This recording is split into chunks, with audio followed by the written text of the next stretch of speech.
Hello కానమూకు కథావచనం మోహనవచనం పరిజ్ఞాన హితబాండం నిత్య చదువరి శ్రోతలకు ఆహ్వానం నమస్కారం. చదవదగునెవరు రాసిన తదుపరి చదివిన వెంటనే మరువక పలువురికి వినిపింపబూనిన అది ఏ పరిజ్ఞాన హితబాండమౌపో మహిళ మోహనవచనమై విరాజిల్లు. పరిజ్ఞాన హితబాండం లక్ష్యం ప్రతివారీ సమాచార హక్కు. ఆస్ఫూర్తితోనే ఇప్పుడు కానమూకు కథావచనం మోహనవచనం సమకాలీన కథా సందేశం శీర్షికన మరి ప్రాచుర్యంలోని కథా కమామేషు విశ్వావసు అనేటువంటి కథ. మరి కథ అంటే కథేనండి. మరి ఇక వినండి. విశ్వావసు. ఉగాది నాడు తెలుగు కొత్త సంవత్సరాది మొదలైపోతుంది. దీని పేరు నేటి విశ్వావసు నామ సంవత్సరం. విశ్వావసు అన్న వ్యక్తి ఎవరో అన్నది ఎంతోమందికి సందేహం వచ్చే ఉంటుంది. విశ్వావసు ఈ నామ సంవత్సరం ఉగాది నాడు కొత్త తెలుగు సంవత్సరాది మొదలైపోతుంది. ఈసారి ఈ కొత్త సంవత్సరం పేరు విశ్వావసు. తెలుగు సంవత్సరాల్లో ఇది 39వది. క్రోధినామ సంవత్సరం పూర్తయి విశ్వావసు సంవత్సరంలో అడుగుపెట్టబోతున్నాం. ఈ విశ్వావసు అనే పేరు గురించి ఎంతోమందికి ఏవేవో కథలు తెలుసు. విశ్వావసు అన్నది ఎవరు, ఆ పేరు వెనక ఉన్న కథ ఏమిటో తెలుసుకుందాం. విశ్వావసు ఎవరు? విశ్వావసు అన్నది ఒక గంధర్వుడి పేరు. అతడు ఒక సంగీతకారుడిగా చెప్పుకుంటారు. ఈ విశ్వావసును కబంధుడు అని కూడా పిలుస్తారు. కబంధుడు అనేది ఒక రాక్షసుడి పేరు. అదే మీరు వినే ఉంటారు, కబంధ హస్తాలనేవి. అంటే చాలా పొడవుగా ఉండేటువంటి హస్తాలన్నమాట. గంధర్వుడిగా ఉన్న విశ్వావసు శాపం వలన కబంధుడిగా మారాడు. కబంధుడి ప్రస్తావన రామాయణంలో వస్తుందట. విశ్వావసు కథ ఇదే. ఏమిటది? విశ్వావసు మొదటిగా ఒక గంధర్వుడని అంటారు. గంధర్వులు మంచి గాయకులు, నృత్యకారులు, సంగీతకారులు. అంతేకాదు చాలా అందంగా ఉంటారు. అప్సరసలతో కలిసి జీవిస్తూ ఉంటారు. వేదాలు చెప్తున్న ప్రకారం 6000 కంటే ఎక్కువ మంది గంధర్వులు ఉన్నారని అంటారు. వారిలో ఒకడు ఈ విశ్వావసు. విశ్వావసు తపస్సు చేసి సృష్టికర్త అయిన బ్రహ్మ నుండి అమరత్వం పొందాడని చెప్పుకుంటారు. తనకి చావు లేదని తెలిసాక విశ్వావసు అహంకారిగా మారాడని అంటారు. అహంకారిగా అయిన విశ్వావసు ఇంద్రుడిపైనే దాడి చేశాడు. ఇంద్రుడు కోపంతో తన వజ్రాయుధాన్ని ఉపయోగించి విశ్వావసు చేతులను, తొడలను శరీరంలోకి తోసివేశాడని అంటారు. దానివల్లే తల, తొడలు లేకుండా వికృత రూపాన్ని పొందాడు విశ్వావసు. విశ్వావసు తన తప్పు తెలుసుకొని తనకు ఆహారం తినడానికి ఏదో ఒక మార్గాన్ని ఇవ్వమని ఆ ఇంద్రుడిని వేడుకున్నాడట. దాంతో ఇంద్రుడు అతనికి 2 పొడవైన చేతులతో దాంతోపాటు పొట్టపై ఒక నోరు ఇచ్చాడట. అంతేకాదు శాప విముక్తి ఎప్పుడు జరుగుతుందో కూడా చెప్పమంటే విశ్వావసు కబంధుడై జీవించిన కాలంలో రామాయణంలో కబంధుడు అడవుల్లో ఉండే అప్పుడు అక్కడ ఋషులను భయపెడుతూ ఉండేవాడట అడవుల్లో. ఇంద్రుడు ఇచ్చిన శాపం దాని నుంచి విముక్తి పొందాలంటే రాముడే రావాలని కబంధుడికి తెలుసు. అందుకే అడవిలోనే తిరుగుతూ ఉన్నాడట. సీతను రావణుడు అపహరించుకొని తీసుకెళ్ళాడు. జటాయువు అనే రాబందు ద్వారా సీత గురించి రాముడు తెలుసుకోవటం. అలా సీతను వెతుకుతూ కబంధుడు నివసించే అడవికి చేరుకున్నాడు రాముడు. వారికి కబంధుడు కనిపించాడు. రాముడు, లక్ష్మణుడు వారి దారికి ఈ కబంధుడు అడ్డుపడ్డాడు. కోపంతో రాముడు అతడి చేతులను, కబంధ హస్తాలను నరికివేశాడు.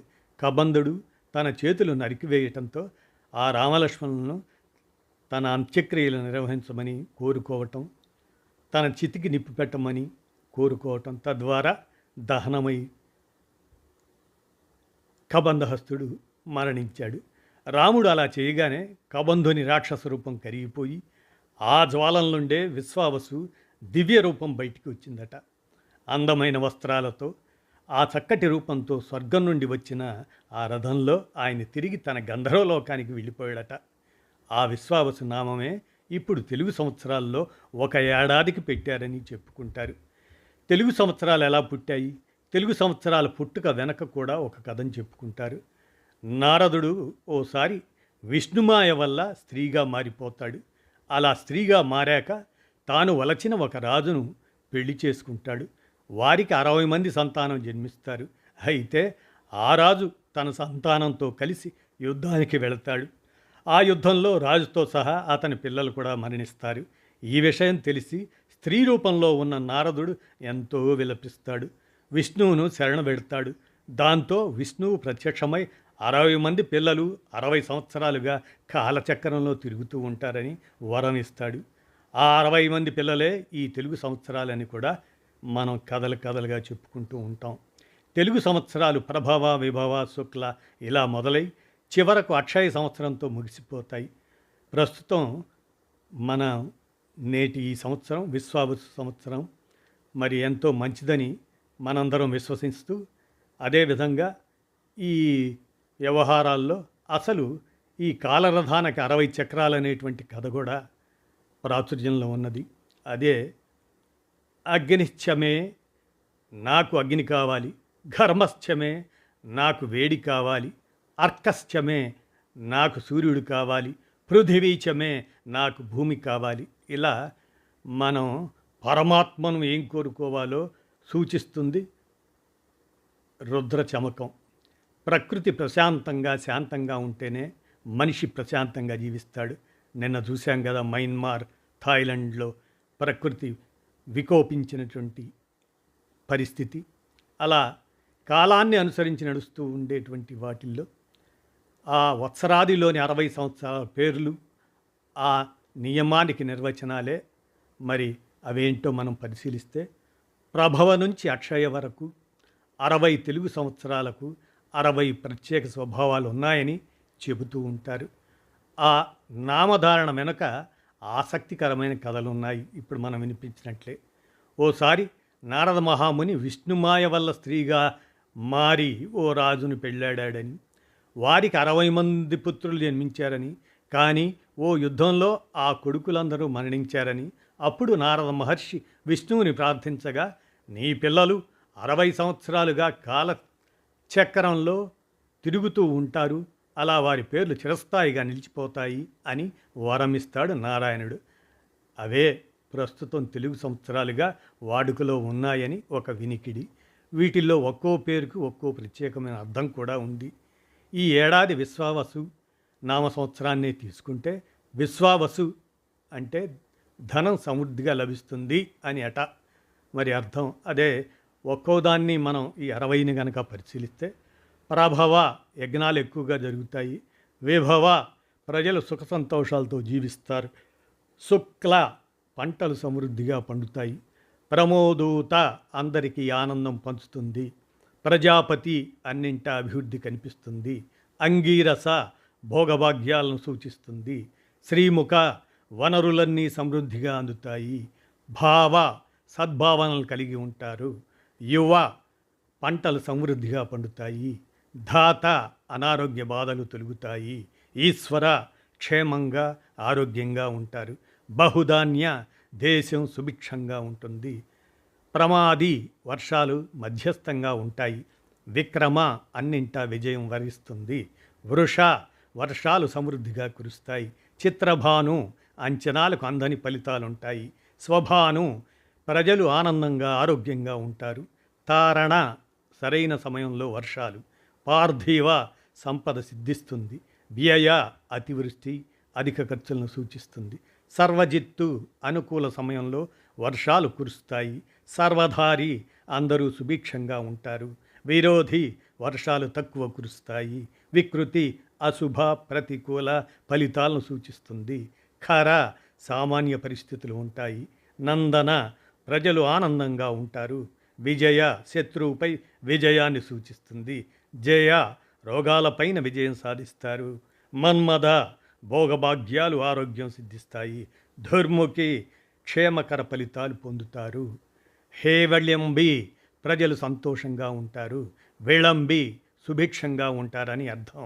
వికారి శత్రువుల నుంచి ఇబ్బందులు కలుగుతాయని, శార్వరి పంటల దిగుబడి సాధారణంగా ఉంటుంది, ప్లవ జలవనరులు పుష్కలం, శుభకృత్ ప్రజలు సుఖంగా జీవిస్తారు. శోభకృత్ సుఖ సంతోషాలు వెల్లివిరుస్తాయి. క్రోధి కోప స్వభావం పెరుగుతుంది. అది గడచిన సంవత్సరానికి పేరు కాగా నేటి సంవత్సరం విశ్వావసు ధనం సమృద్ధిగా లభిస్తుంది అని. వచ్చే సంవత్సరం పరాభవ ఓటములు ఎదురవుతాయి. ప్లవంగా నీరు సమృద్ధిగా లభిస్తుంది. కీలక పంటలు బాగా పండుతాయి. సౌమ్య శుభాలు కలుగుతాయి. సాధారణ సామాన్య ఫలితాలుంటాయి. విరోధికృత్ ప్రజల్లో విరోధ భావాలు ఏర్పడతాయి. పరీధావి భయాల్ని కలిగిస్తుంది. ప్రమాదీచ ప్రమాదాలు ఎక్కువగా జరుగుతాయి. ఆనంద అంత ఆనందమయమే. రాక్షస ప్రజల్లో కఠినత్వం పెరుగుతుంది. నల సమృద్ధిగా పంటలు పండుతాయి. పింగళ సామాన్య ఫలితాలు కలుగుతాయి.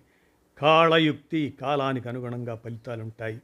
సిద్ధార్థి అన్ని కార్యాలు సిద్ధిస్తాయి. రౌద్రి బాధలు ఎక్కువ. దుర్మతి వర్షాలు సామాన్యంగా పడతాయి. దుందుబి ధాన్య సమృద్ధి, ప్రజలు క్షేమంగా ఉంటారు. రుద్రోద్గారి ప్రమాదాలు అధికం. రక్తాక్షి సామాన్య ఫలితాలు వస్తాయి. క్రోధన అన్నింటా విజయం. అక్షయ అధిక సంపదను సూచిస్తుంది. ఇలా ఏది ఏమైనా కూడా ఇవన్నీ కాలరథానికి 60 చక్రాలుగా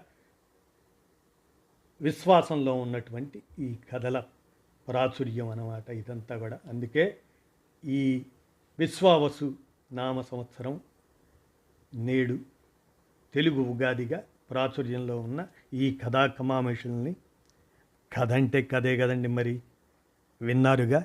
మన కానమూకు కథ వచ్చిన శ్రోతలకు మీ కానమూకు స్వరంలో వినిపించాను. విన్నారుగా. ధన్యవాదాలు.